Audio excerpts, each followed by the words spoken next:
Good morning, church. We're going to take a break from Nahum, and I thought it would be interesting to read on the different days of Passion Week what Jesus is doing on these days.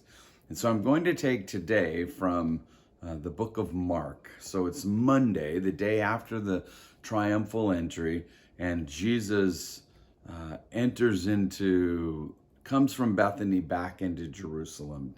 And we're going to look at Mark 11:12 down to 19. It says, on the following day, when they came from Bethany, he was hungry. And seeing in a distance a fig tree and leaf, he went to see if it could find any fruit on it. When he came to it, he found nothing but leaves, for it was not the season for figs. And he said to it, may no one ever eat fruit from you again. And his disciples heard it. And when they came to Jerusalem, he entered the temple and began to drive out those who sold and those who bought in the temple. And he overturned the table of the money changers and the seats of those who sold pigeons. And he would not allow anyone to carry anything through the temple. And he was teaching them, saying to them, is it not written, my house shall be called the house of prayer for all the nations? But you have made it a den of robbers.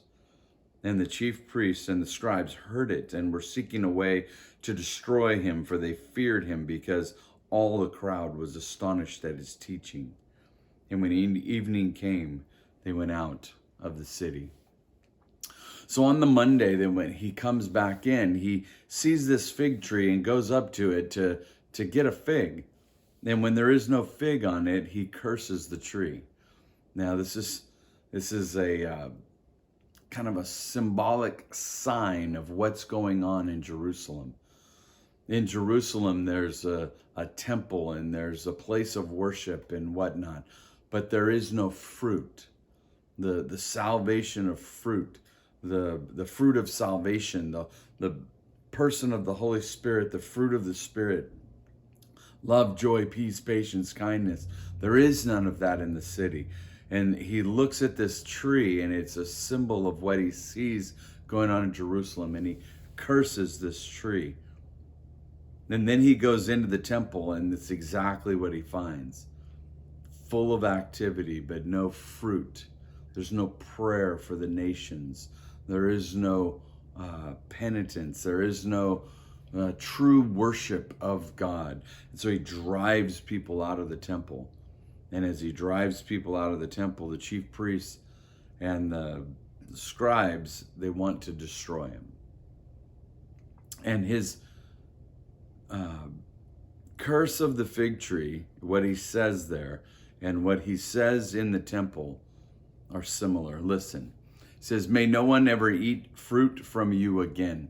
So coming to this fig tree and finding it bare, he says, okay, done. He comes into the temple and he says, he drives out the money changers, and as he's doing so, my house shall be called a house of prayer for all the nations, but you have made it a den of robbers. So there's no fruit on the tree, and there's no fruitful activity in the temple. And so Jesus drives them out. Jesus is making a statement about what the temple is for, about his authority in the temple, and the Pharisees and the scribes see it immediately, and they want to figure out a way to do away with Jesus. This is the Monday of Passion Week. Talk to you tomorrow, church. Have a great day.